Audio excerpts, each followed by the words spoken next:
Okay, we are very fortunate today to have Professor Dale Durran, University of Washington.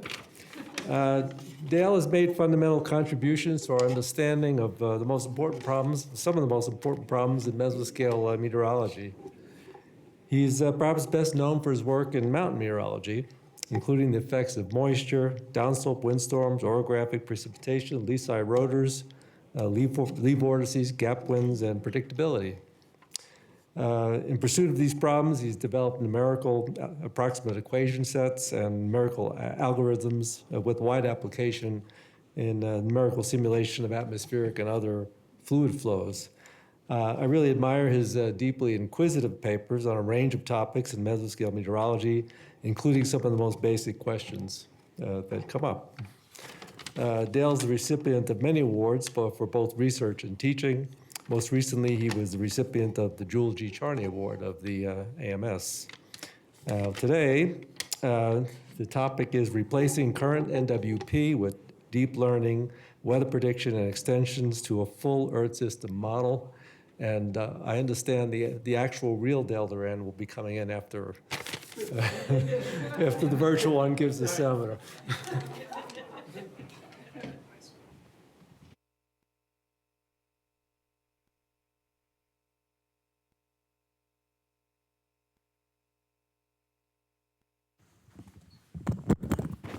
Okay. Well, thanks very much for that generous introduction. It's a real pleasure to be here, speaking to real people in person.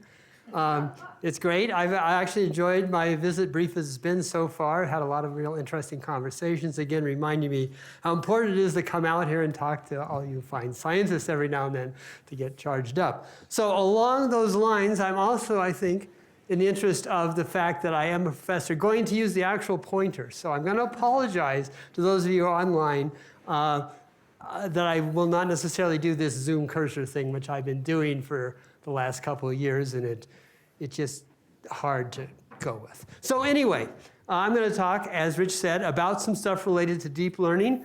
It's an area that's relatively new to me. And this is work done with Matthias Karlbauer, Nathaniel Cresswell Clay, and Jonathan Venn.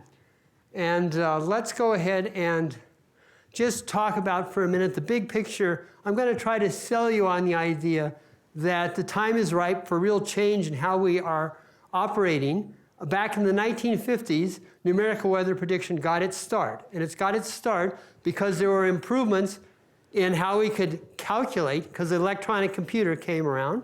And also, we learned more about numerical analysis. We learned how to use the computer more effectively, or how to at least solve equations on the computer.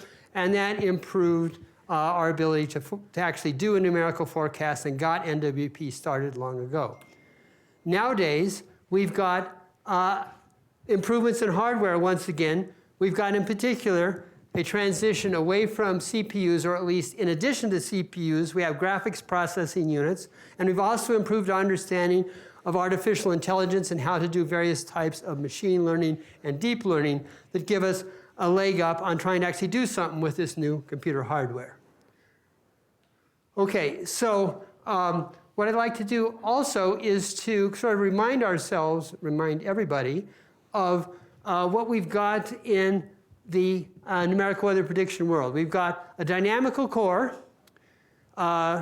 The dynamical core includes the solutions for equations for conservation of mass, energy, momentum, so on. It's good for describing large-scale air currents, and the numerical approximation that we use can be evaluated for accuracy, stability, and so on. But operational models are not just the dynamical core. The dynamical core is encrusted with parameterizations, okay? So if you want to talk about clouds and precipitation, that's going to be governed by a parameterization. Anything down near the surface is going to involve the surface boundary layer parameterizations, and the parameterizations are evaluated empirically, because they're not really given by God to us on tablets. They are evaluated empirically. And so everything you see in this picture is parameterized in a large global scale model. The small scale topography, the effect of the surface, the precipitation, the clouds, that's all parameterized. It's not from first principles, sort of de novo. So There are advantages to deep learning weather prediction, which of course is an empirical approach. Because NWP is very compute intensive, it's difficult to produce a lot of likely future states. That is to say, to produce a large number of ensembles. This is much easier with deep learning weather prediction, which reduce the time for each forecast by orders of magnitude. For example, we can do a 1-year forecast with our current model in 100 seconds on an A100 GPU. This would allow us to increase the kind of ensemble size we see in NWP now, which is order 50 members, to order 1,000 members. And if we could come up with a well-calibrated ensemble, that would allow us to better define the probable distribution of future atmospheric states and estimate the chances of extreme events which occur in the tails of the distribution. So there are advantages to the deep learning approach if it can be made to work. And also an interesting aspect of this, which I'll talk to you about as well in detail, is we can replace the sort of empirical NWP style parameterizations with what I'm calling holistic machine learning, which just comes out in the wash without ever having to really design some sort of parameterization. So I'll show you what I mean by that later. And this is crucial with this idea that we might be able to extend this to Earth system modeling. Because if we start to talk about the various ways that the surface of the Earth interacts with the atmosphere, we find ourselves bumping up against parameterization after parameterization after parameterization, because it's very complex interaction. Okay, so that was just a little kind of pitch about reasons we might want to be interested in deep learning as a replacement to NWP. But I want to now switch over to what got me interested in this. Okay, the potential of deep learning. I had this student, Jonathan Venn, who is one of the co-authors, who was working with me and Rich Cariano of Microsoft on a problem where we tried, like everybody, to say, let's apply deep learning to this problem we cannot do now. And we were working on that. And then he took a class in AI and did a little class project where he said, look, what I'm going to do is I'm going to try to forecast 500 hectopascal heights solely from 500 hectopascal height data from a reanalysis data set. Right? And I'm almost certain I said to him something like, yeah, that's a great class project, but compared to the actual research project we're doing now, we can forecast 500 hectopascal heights so easily. This is, it'd be nice, but whatever, right? So here's the result of what happened when we started predicting 500 hectopascal heights using only 500 hectopascal height data. What's plotted here is just one example, and then I'll show you the generalization of this case. This is an initial condition, 500 hectopascal height. Contours are here. We have one in red just to kind of highlight things and show you where we are. Of course, this is the West Coast out here. There's a trough on the West Coast, another trough in the central part of the country. A verification 24 hours later shows intensification of this trough off the West Coast and also intensification of this trough. Okay, if we look at those features, oops, there we go. Those are those two features. If we look at how they behave in a solution to the barotropic model, which is what they solved, which is the equation and model that was used in the very first NWP forecast back in 1950, we see a familiar defect of the barotropic vorticity equation, which is doesn't know how to intensify features. Brings the trough in, doesn't intensify it. Everybody knows this. It's a basic dynamical thing. We're vectoring around absolute vorticity. But the NWP model, which is shown over here, did intensify this trough. And in fact, it also did a better job in the center part of the country, too. Right? So the story is that the machine learning beat the corresponding equation-based NWP. Corresponding meaning if we only have single height level data, our available equation is the barotropic vorticity equation. Machine learning understands that you need to intensify this feature. Right? The color fill shows the magnitude of the errors. That's not too important. But the superiority of the deep learning approach is foundational to some of these situations where we can't come along and say, hey, I know a better equation than the barotropic vorticity equation. I'm going to use the primitive equations. If it's some of these applications in Earth system modeling, we don't know a better equation, and we're stuck with just having to deal with the data. Okay, so here's my promised distillation of testing that model on the previous page against the barotropic model for 3 years. And what we've plotted here is the forecast lead time out to 3 days and the root mean square error and the 500 hectopascal height in mid-latitudes. And the barotropic model what I'm calling first NWP here, produced an error, and errors that, of course, grow with time as per this purple curve. And you can see the deep learning weather prediction model is doing much, much better than the barotropic model over all these tests. And a current NWP model run at coarse resolution would be down about where this red curve is. At coarse resolution, the state-of-the-art NWP is doing even better. But the point is, first of all, of course, we're not doing as good as an NWP model. I mean, duh, we only trained on one level, right? But at the same time, we're doing much, much better than the equation-based alternative. Okay. Machine learning crushes the corresponding equation-based NWP. Okay, so now I want to show you some more up-to-date versions of where we are in our efforts to push this further. And I'm calling our methodology parsimonious because we're not using much data. Like NWP, we're creating forecasts by recursively stepping forward in time. That is, we take the output at one time, we step forward the next time, and so on and so forth. We're just going to use a few variables and coarse resolution to characterize the atmospheric state. We're doing that first because it's still a starting point for deep learning weather prediction. There are more sophisticated models out there. I'll talk about one of them a little bit tomorrow in the happy hour. But also, I think it's important to remember that the space-time resolution required for NWP introduces more degrees of freedom than necessary to characterize most predictable atmospheric states, especially at longer lead times and large scale. For example, for convergence, if you're running a mesoscale model and your grid space is less than 15 kilometers, you need a vertical grid spacing less than 200 meters, according to Bill, right?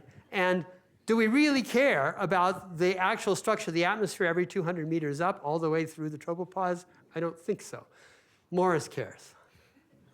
All right, so the high wind forecast maybe requires this for Morris. But in any case, let's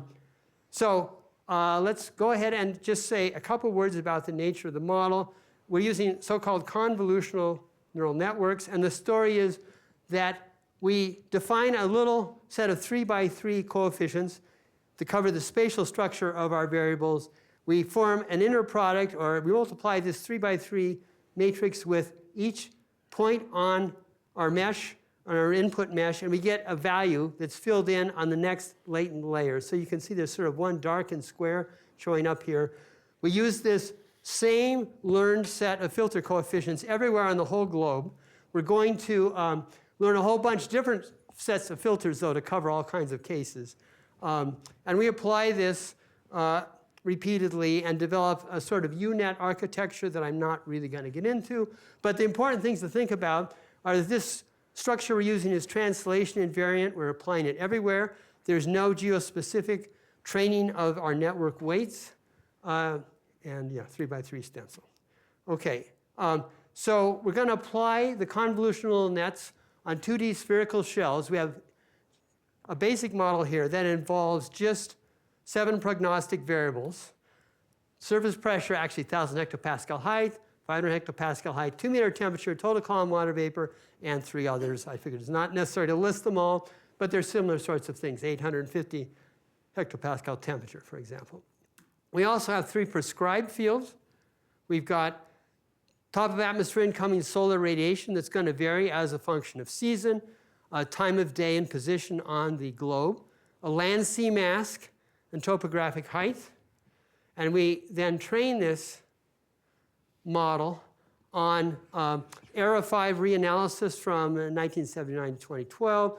For those the machine learning people, we have a validation set held out that's 2013 to 2016 that we use to tune our parameters in our model. And finally, the results I'll show you are pretty much from 2017 to 2018, and they don't overlap any of the training data, which of course we never want to do.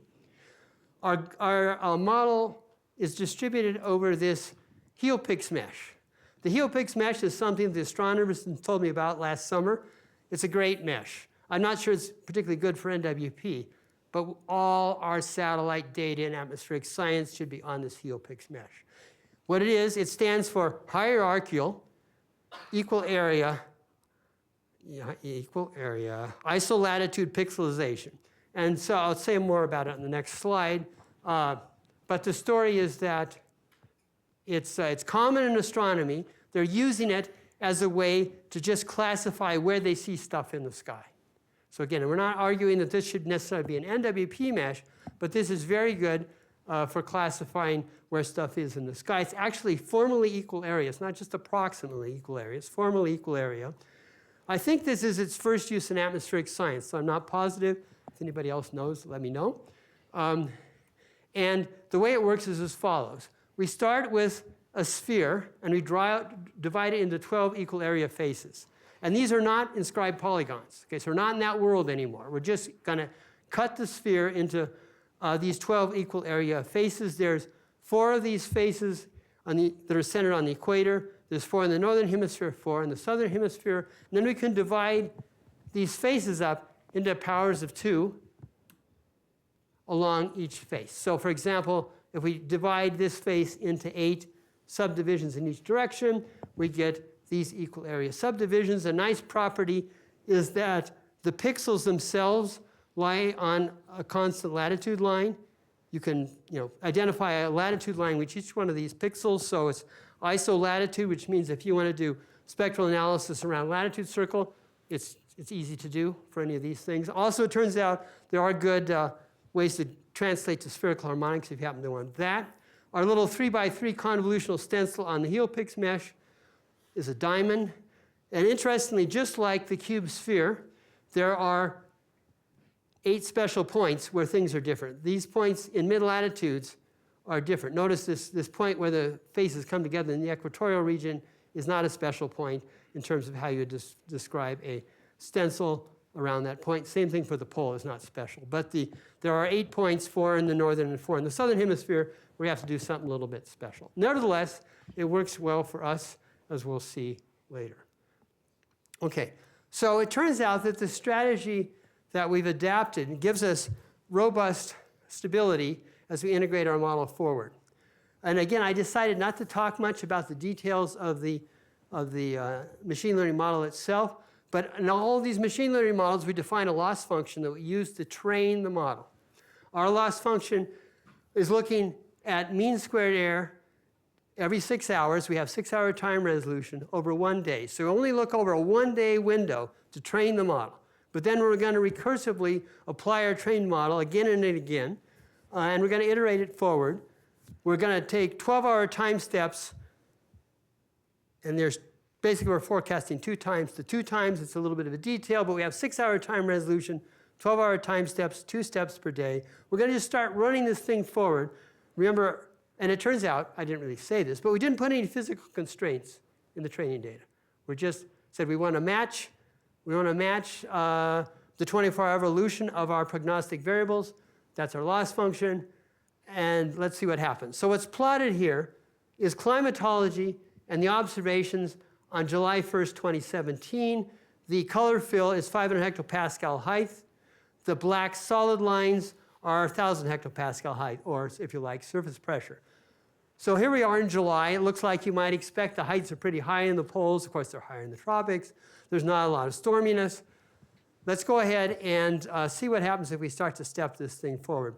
So rather than do the whole year's loop, I'm going to skip ahead when we start the loop. But I want you to take a look at a few things as we go forward in time. What we'd like to see happen, we're going to run this ahead for a year. If things are working great, what we should see is at any given time, the forecast over here, which is on a HELIPX 32, will look like it's representative of the real weather on that day, on that season, right? It won't match the day after the first week or two. We don't want it to default back to smooth climatology. This is the average weather again on that same date. Things like some of the better machine learning models at forecasting default back toward climatology in the long run. We don't have any information anymore. We want to see the real weather, okay? So let's go ahead and start this thing off. And we're starting in July, and you can see in the animation stuff moving around. So we have got some highs and lows and so on. And then we're going to hit October. I'm just stepping it forward ahead. You notice, of course, the heights are lower in the polar regions in October. We have a low pressure system. Oh, I forgot to mention that the dashed black lines are the lowest surface pressure, right? So that's where the lows are, is where you see things dashed. Anyway, we're not defaulting back toward climatology as we move into the winter season. Now we're coming back into April. and things are warming up. And again, we're tending to see what looks like reasonably realistic weather over on the left. In June here, we've come back up to a summertime situation. And as we come to the end here, we see we still have got low pressure systems that are pretty well defined after a whole year of running forward. And again, it's kind of an insane result, actually. I think we were pretty surprised that it worked this well because we just have this training function that's only for one day, but it will recursively run forward for a whole year. And it's the only one of these machine learning models that will do this. There are a couple now that will definitely do a better short-term weather forecast. They put a lot more data into those models than our 7 shells of data. But anyway, yes. So you're actually starting on day 1, and you're not putting any more observations in after that? You're running for a year? Yes, that's right. Repeat the question for the home Oh, audience. sorry. So the question was, did we just start with observations on that 1st of July and run forward without any updates? And the answer is yes. So what you see, so as long as, if we're going to look at this critically, which is not a bad idea, you can see there's a tiny bit of drift. There was a little bit of drift in the polar region in the winter. We're sort of maybe one height contour too low in the tropics.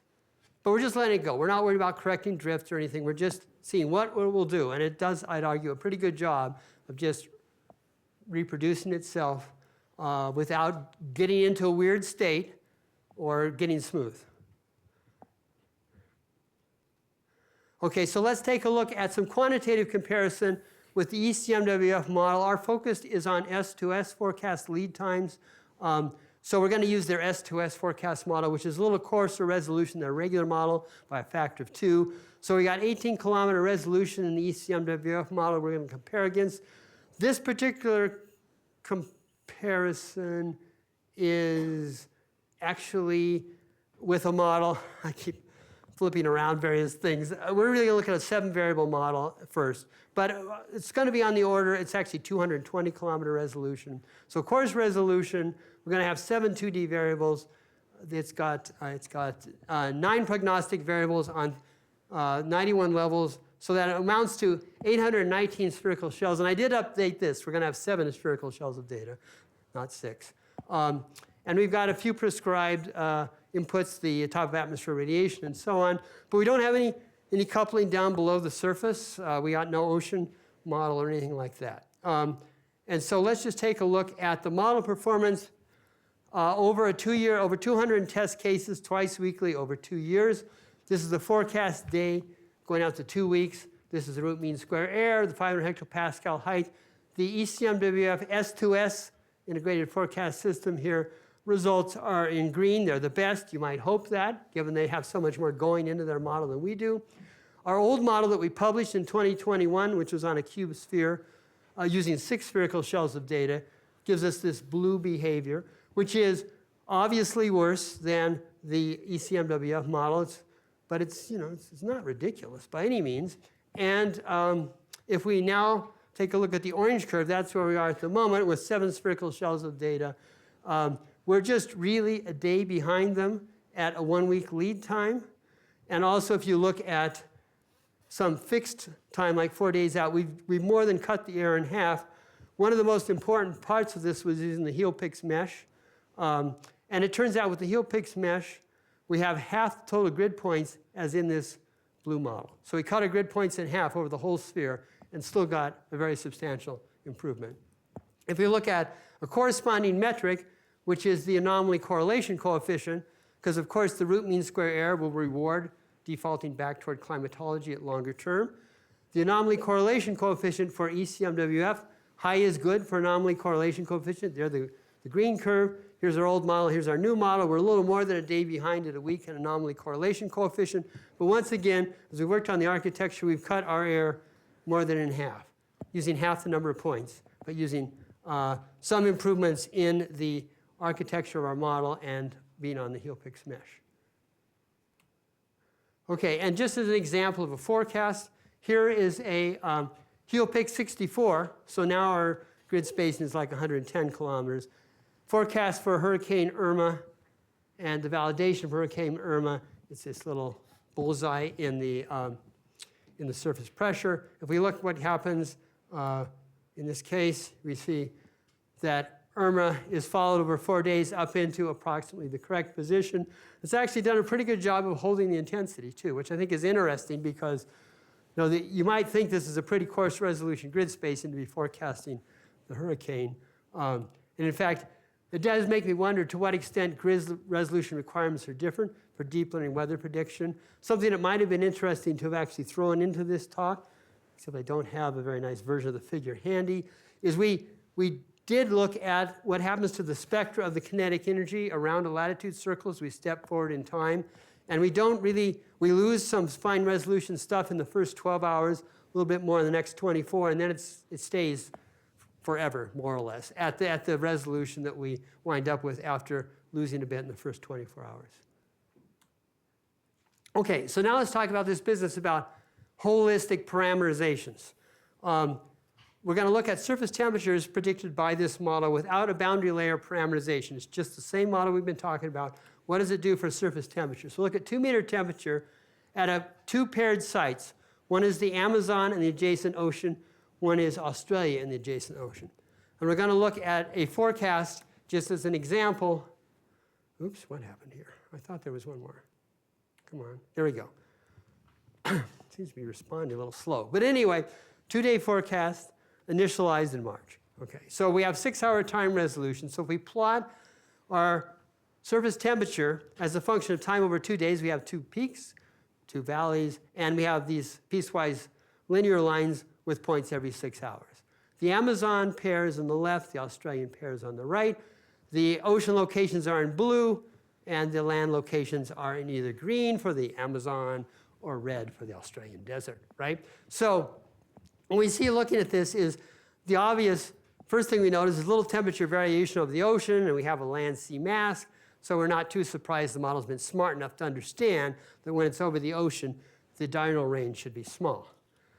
Much more interesting, in my opinion, is the situation with the diurnal range over the Amazon and the Australian desert. Because remember, our network weights are translation invariant. We are not training specifically for the Amazon and the Australian desert. Our weights are used everywhere over the globe at each point. And it understands the diurnal range should be smaller in the Amazon than in the Australian desert. No surface, no information about the dirt under the model or anything has gone into this forecast. And actually, it's not a terrible forecast either, especially in the Amazon for the temperature range. Remember, this is at coarse resolution too, so it's sort of a reasonable result. And maybe it's picking up on the difference in total column water vapor, incidentally. I think that might be one of the things it sees that's important here. Total column water vapor is one of our variables. It's obviously different over the Amazon than over the Australian desert. And again, no geospecific neural network weight training. The convolutional neural network weights are translation invariant. Okay, so now I'd like to move to this idea that maybe we should think about expanding this to the Earth system model, and that gives us an opportunity to make longer-term forecasts. So as you all well know, the story with weather forecasts is that their skill drops off with time as we move away from skill we inherit from the initial conditions, and as forecasts are for the actual weather. And then on seasonal timescales, we're forecasting for anomalies, and we pick up a certain amount of skill because of long-lived forcing at the Earth's surface, and maybe a few other things. For example, ENSO state is one of these surface forcings that gives us some degree of skill in the long term. And this is all diagrammed qualitatively in this middle plot, which has forecast skill in the vertical axis, excellent, good, fair, poor, 0, and then forecast lead time. And so if we go out to 30 to 90 days and try to forecast monthly or seasonal averages, we have some skill because when we average over that long time period, the forcing at the Earth's surface provides some imprint on the average weather over that long period of time. If we go to this middle region here, the so-called S2S, subseasonal to seasonal forecasts, we don't have good skill, partly because we're trying to do is to forecast just weekly averages now, and that means there's less of a time period for a surface forcing to provide a noticeable influence in the average weather over just a week, and the skill is poor to nothing over this time period that's normally 2 to 6 or perhaps even 8 weeks out. And I'm hoping that the machine learning can improve our subseasonal forecasts as well as our seasonal outlooks. There'd be a lot of benefit to that. It improved the management of water resources, like activation of flood control or conservation strategies with dam management. Humanitarian aid, we could pre-position medical supplies if it looked like it was a weather situation that would lead to disease outbreak. Many diseases, including malaria, are made much worse if it's unusually wet, for example. It could help us manage the food supply, timing of irrigation, pesticide, fertilizer schedules. It gives us a longer-term estimate of anticipated energy demand and even commerce stocking seasonal goods. Do we need to order a bunch of snow shovels or not? Stuff like this. Okay, so if we switch to ensembles with our machine learning model, we get actually a substantial improvement. And in some ways, this is a bit of an orphan slide because this ensemble is from our first model back that was performing more poorly in the previous slide. But the message is when you start to do an ensemble, we wind up getting skill that goes out beyond 2 weeks relative to climatology. The climatological root mean square error, the 500 hectopascal height, which is what's plotted here, stays below it. Well, the climatological error is the dashed gray line.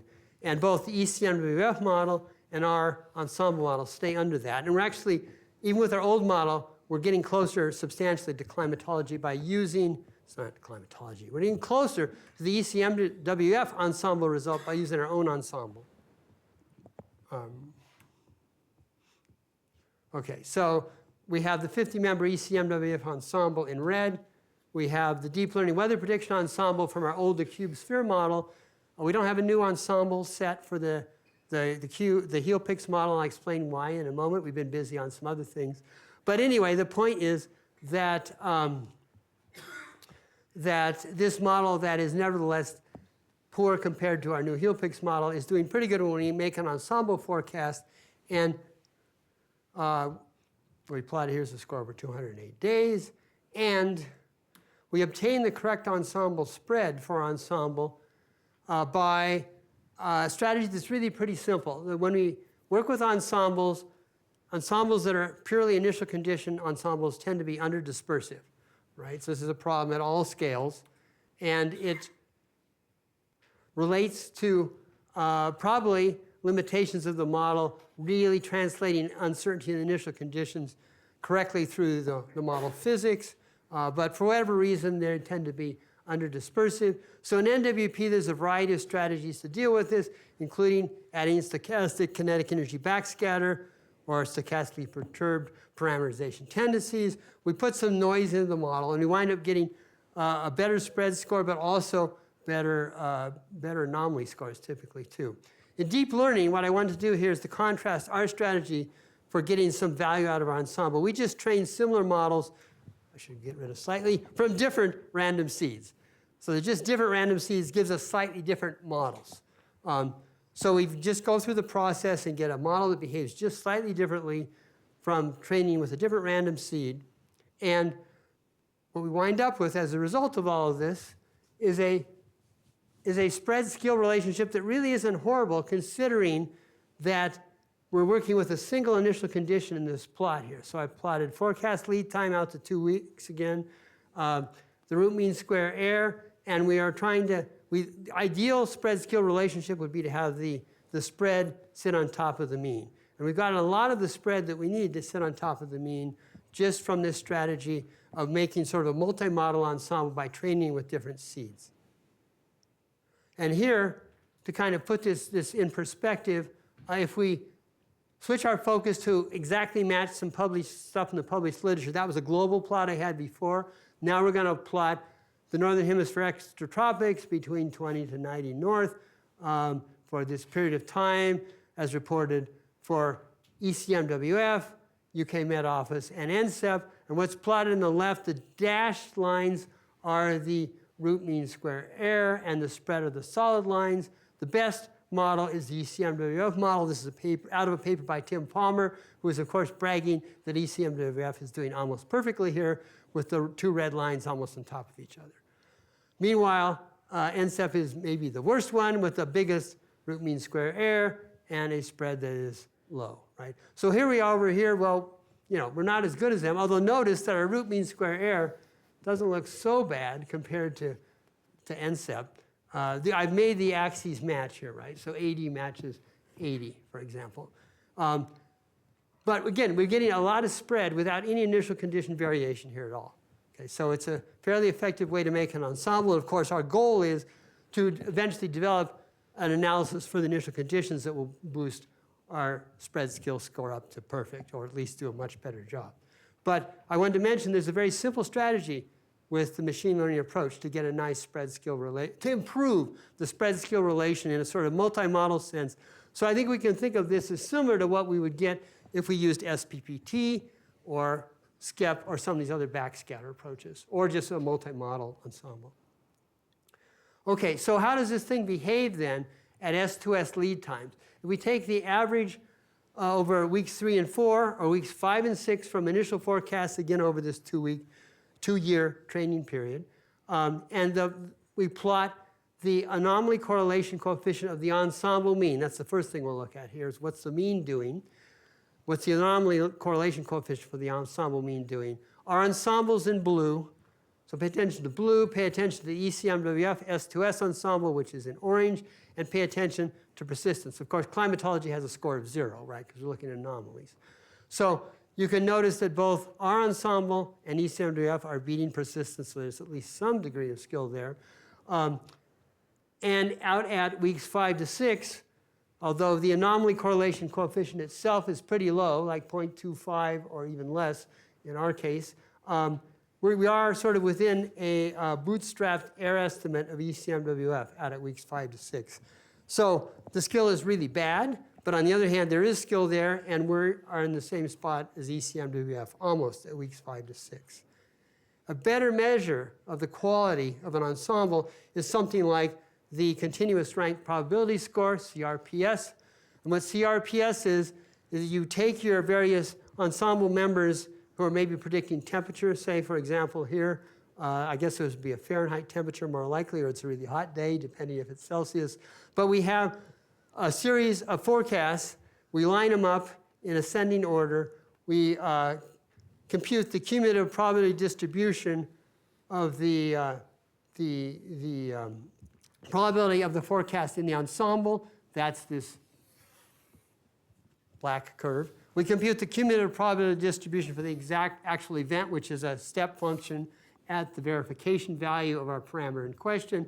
We take the difference between these two, which is this area in gray. We square it, we get this continuous rank probability score. And of course, the idea is that, first of all, smaller is better. And this is a score that penalizes you if your mean is off or if your spread is too wide. Right? As your spread gets wider, you get a lot of area here. And of course, if the mean is way off from the actual verification, you also get a lot of area that gives you a poor score. Okay, so if we then look at the CRPS now as a function of different forecast lead times, the average is over, 6 to 10 day period, and then week, whatever this is, 2, 3, 4, and then 5 and 6 together, and plot the CRPS, remembering lower is better. What's plotted here is the deep learning weather prediction model in green, the ensemble, of course, the ECMWF ensemble in red, climatology in gray, persistence in pink. And so both we and ECMWF beat persistence in climatology. There's some skill there. And of interest is the fact that we are pretty much tied with them on this more sophisticated analysis of the quality of the ensemble at weeks 4 and weeks 5 to 6. The values get a little better at weeks 5 to 6 because it's a wider average. It's a 2-week average, right? This is what gives you more skill in seasonal forecast too. If you get the average over a longer period, you have a chance to do better. But we're matching them at weeks 4 and weeks 5 to 6. And remember, we have a pretty primitive model compared to ECMWF. There's no SST in our deep learning weather prediction model. So if we wanted to migrate towards something that's going to be a deep learning Earth system model, we certainly need things like SST in there, right? So let's take a look at trying to forecast SST. So I think I had him up here. But anyway, we have this recent result that we trained a model to just forecast sea surface temperature based on sea surface temperature results from the AR5 data set. So it's a little bit reminiscent of the initial 500 hectopascal height model. We're just putting in sea surface temperature plus top of atmosphere radiation in the land sea mask, and we're asking it to forecast sea surface temperature. Sorry, this is the observed. This is the well, this is all day 0, right? But at any rate, we've trained the model just to forecast sea surface temperature based on past history of sea surface temperature. So here's some initial conditions. Let's go ahead and run this forward in time. And the loop lines will go fast because the sea surface temperature evolves slowly. But what you see here is we go into the future using the same kind of UNet architecture we did for the atmospheric model on a HealPix mesh. We wind up with a forecast that, while certainly lacking in details like this wave structure, has picked up the climatological mean pretty well, actually. So it's, again, run forward stably, didn't blow up, produced a reasonable result.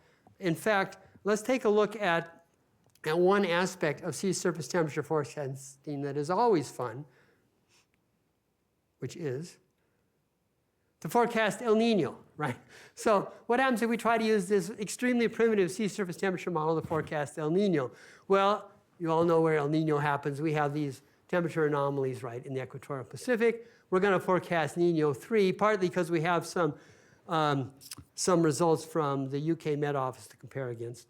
And so here's a time series, right, of Nino 3 sea surface temperature anomalies starting with the big El Nino back in 82. There's another big one back in 88 or so. We cut out this area so it's not in our training data. We're going to see how well we can forecast this El Nino with this very crude model. And the story is, well, not so good. But we did get something anyway. So this is a forecast that starts June 1st for the September SST anomaly. So it's a 3-month forecast looking at month 4, right? So here's what really happened. According to the ARO5 reanalysis data set and sea surface temperature, we got a poopy little anomaly here, but we just got something anyway. So that's kind of nice. It's a bit encouraging. But, you know, because remember, we're not putting anything in here except sea surface temperature itself, right? And if we look at the Met Office forecast from that June 1st time, you may be familiar with the way these things work. Is that you run up with the real data, and then they jump off into an ensemble of possible sea surface temperatures. We did the same thing. We made another little ensemble in the same way we made an ensemble for the atmosphere. We trained 8 models with different seeds. So we had 8 sea surface temperature models here. None of them see the El Nino. Anywhere near the correct temperature. At least they're not getting rid of it. I guess they beat this ensemble member. But nevertheless, it's not good, particularly. But we can improve things if we try to do a 2-month forecast. Okay, so if we now start if we start July 1st instead of June 1st, now we've got a much better anomaly here, and we even picked up a little bit of the other stuff, right? So that's nice. This is our ensemble mean. If we look at the actual members, we actually got 3 pretty good forecasts in the ensemble. We kind of got a bifurcation here, but we got 3 that actually look pretty good compared to ECMWF. And again, I've tried to resize this so December matches up with December above, and the curves should look self-similar in the sense that this is 2 units, this is 2 units. So you can see that we've actually got, they go out another month apparently beyond where we stopped. But we got 3 members of the 8 are actually pretty good looking, which is interesting. But suppose we say, all right, that's all very well, but of course, if we were really going to make an Earth system model, there'd be more to communicate to the ocean than just sea surface. We wouldn't just use sea surface temperature alone. And in fact, we'd also put more in than just sea surface temperature. If you wanted to make a model for the ocean, we'll put in something like observed sea surface height or equivalently heat content of the ocean. But let's just take a look at what happens if we stop forecasting, but we just say we're going to train the model so it also gets to see the real values of the 10-meter winds and 1,000 hectopascal height. We're not putting in 2-meter temperature from the atmosphere, but we are putting in the wind and pressure forcing that might have been there, and then run the model forward. So we train the model, and then we run the model forward for this El Nino case with this atmospheric forcing, which is, again, the correct forcing. This is not a forecast, but it's an example of what could happen if we could produce a perfect atmospheric forecast over this period of time. All of a sudden, things are looking pretty darn good. Not only do we have a very nice El Nino, we also have picked up practically every spot that has a sea surface temperature anomaly is showing up here in some sense. Sometimes the amplitude is pretty far off, but it's showing up over here, right? So it's pretty interesting. I think it's encouraging that if we get this all hooked together, it has the potential to really do the right thing. It knows how to use these atmospheric variables to really make a much better forecast. Of course, once again, these are the correct atmospheric variables. So that's, yes? But in that model, the solar heating is already prescribed? Or? Yes, we know the top of atmosphere solar radiation is prescribed. So and that was also true in the sea surface temperature model alone. The previous model, the question was, oops, go back this way. The question was, what kind of prescribed inputs do we have here? The solar input is prescribed in this model, because we know it. We might as well prescribe it. Okay. So of interest, beyond sea surface temperature, which you know how to put in to an atmospheric model pretty well, even though, of course, there's a lot of parameterized coupling between the atmosphere and the ocean to make things like the correct sea surface temperature anomaly and the correct impact in the atmosphere, there's other kinds of satellite sensing that's potentially important for seasonal and subseasonal forecasts, such as the state of the vegetation over the land surface, because we know evapotranspiration will regulate fluxes of heat and moisture between up to the atmosphere, for example. And we can get satellite information about this. The so-called normalized differential vegetation index is made by looking at the difference between radiation received by the satellite in the near infrared and in the visible red part of the spectrum. And a large value of this index corresponds to healthy vegetation. Small value corresponds to stressed vegetation. We can see how this plays out, for example, in a map of the anomalies of NDVI during the 2012 Great Plains drought. We have these low NDVI anomalies here. And in the future, this is something we like to put in our model, is put in the satellite data of NDVI and forecast that as well, which I think would hopefully give us a better atmospheric forecast, but also provide a product of direct interest to all kinds of users who might want to know what the vegetation might be like on a subseasonal time scale. Is it going to be a healthy year for crops or not? Okay, and of course, there's lots of other stuff coming from satellites too, many of which could be useful inputs as we start to develop a long enough history of the data to use it for training. Okay, so in conclusion then, deep learning weather prediction has the potential to revolutionize weather forecasting, echoing the impact produced by the introduction of NWP in the 1950s. And crucially, the speed of deep learning weather prediction allows the use of much larger forecast ensembles. We have to make the ensembles good ensembles, but we can easily generate them. And if we had good ensembles that were well calibrated, we'd better capture extreme events by getting a better look at the probability in the tails of the distribution.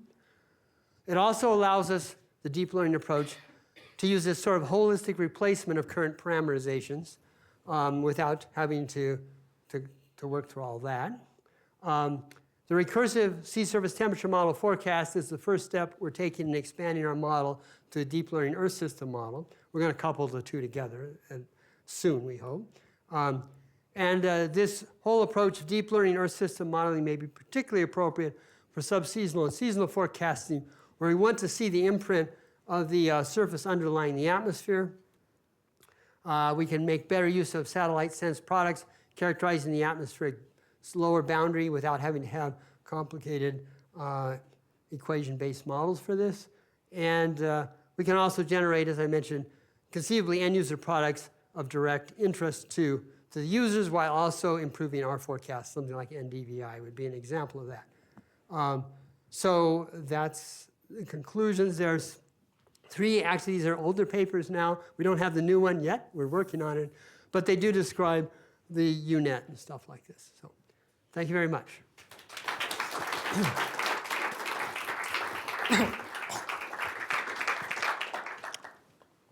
we'll take questions, comments. I'll just yell. Why is your new grid? Please use the microphone. Don't yell.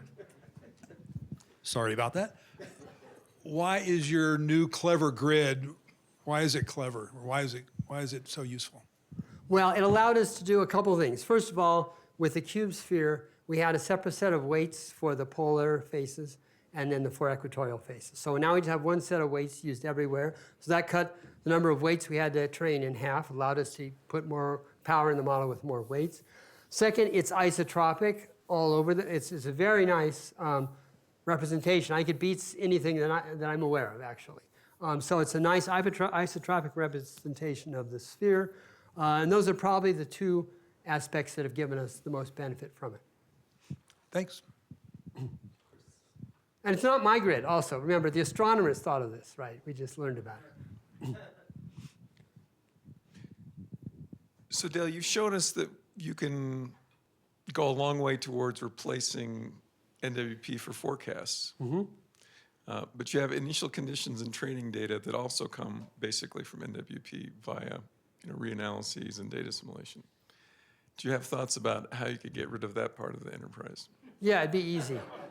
Okay, so I might even try to talk about this a little more specifically tomorrow, but one of the really great things there are some real advantages to the machine learning approach. There are also some disadvantages. I was going to talk about these in happy hour. But one thing that's really important is that you can compute gradients of a whole bunch of different cost functions. You can compute gradients of your initial state with respect to a whole bunch of different cost functions. So you're in a much better position to do all kinds of things that we do in data assimilation with adjoints and with Jacobians and stuff like I think we could easily, if we had a model that worked well, which we do get by piggybacking off of NWP for our reanalysis data set, I think we could move to a spot where we could do our initial analyses much better in the machine learning world than we could in the current NWP world. But there's a whole sort of layer of mapping that you have to do between what you have in your model and what, say, a satellite observes. And that's no longer on a regular mesh, or it just seems like the training becomes more difficult. Well, okay, so for satellite, I'm not sure talking specifically about satellite data, which we're working with right now. We're going to ISPIC, OLR data. And so that is on a stupid mesh. That needs to be on the HealPix mesh. That's what it really should be.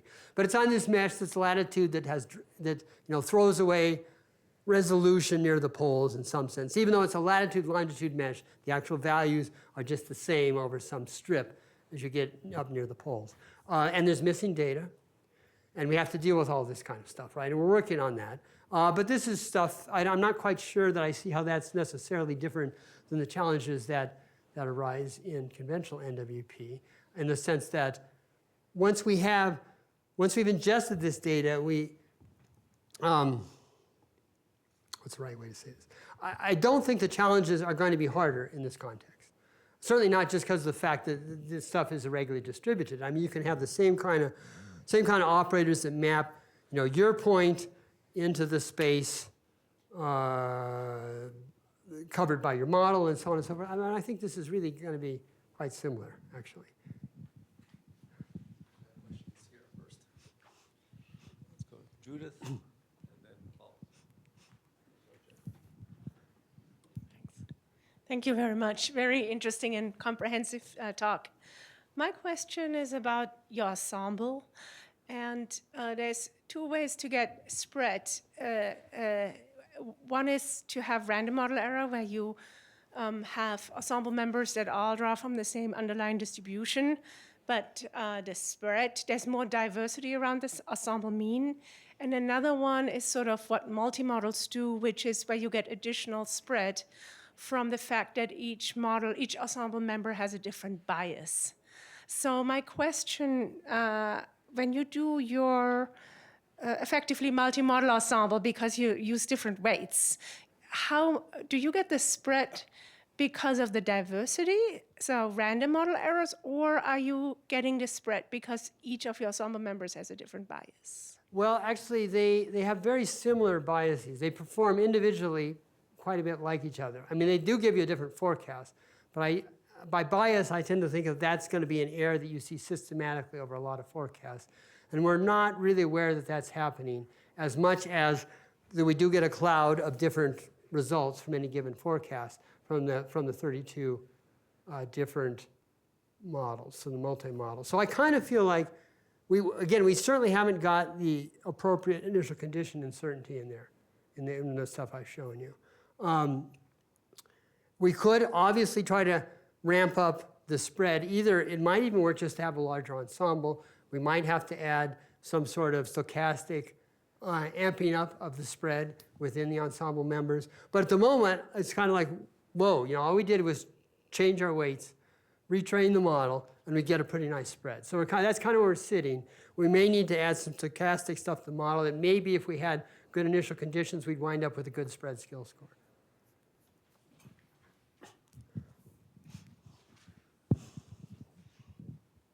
So I have a question related to predictability. What I find really intriguing is that those error growth curves are very similar, the shape, very similar to what you get from NWP.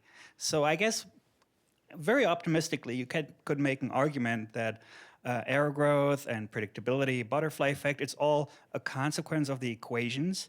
So if you're not solving the equations, maybe you could make an argument you're vastly outperforming the chaotic nature of the atmosphere, but it doesn't seem to be the case.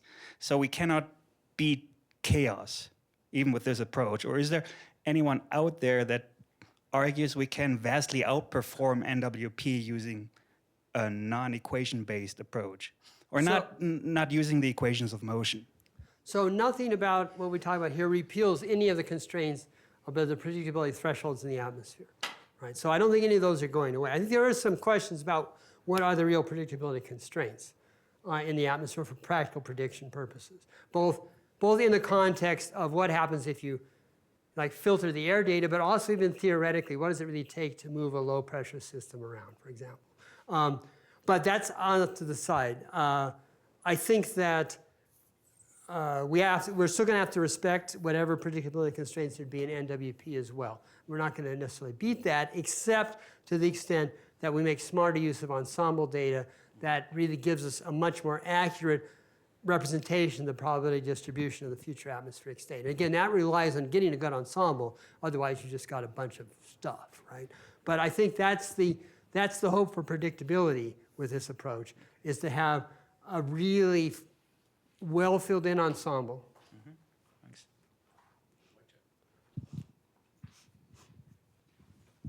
This is perhaps unfair question and probably not for you, but I remember Chris Bretherton talking about something like that, way before pandemic, so maybe 5-6 years ago, specifically about convection. The idea that he had was to train model to get rid of convection parameterization, and if I remember correctly, to get wave prediction, if you like, in the tropics. So not mid-latitudes, as you are kind of focusing right now, but in the tropics. And the message was kind of mixed. The model was holding up for a while, and then it was doing something completely crazy.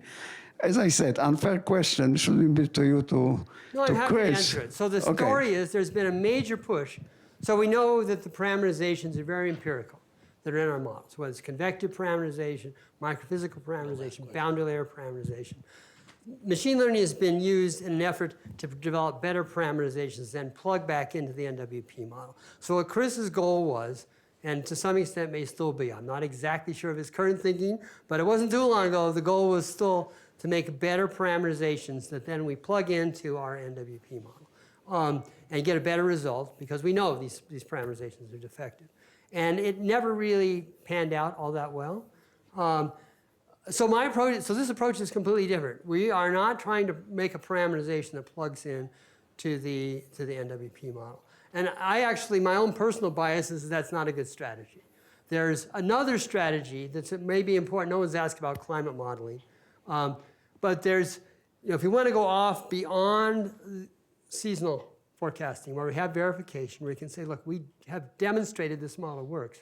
If we want to go off and do a 100-year forecast in a globally warm CO2 world, where's machine learning fit there? I think there we may need to really really have some of these physics-informed models where the model overall starts to satisfy certain physical constraints, either put in with some sort of Lagrange multiplier cost function or a whole bunch. There's various strategies, but I think it's still a more holistic melding together of the NWP and the machine learning than this idea that we're going to take our standard NWP model that we love and take these parameterizations that we hate and stick in these machine learning things and everything's going to be fine. I don't think that's going to work. Okay, so we got one last question here, a little bit over time.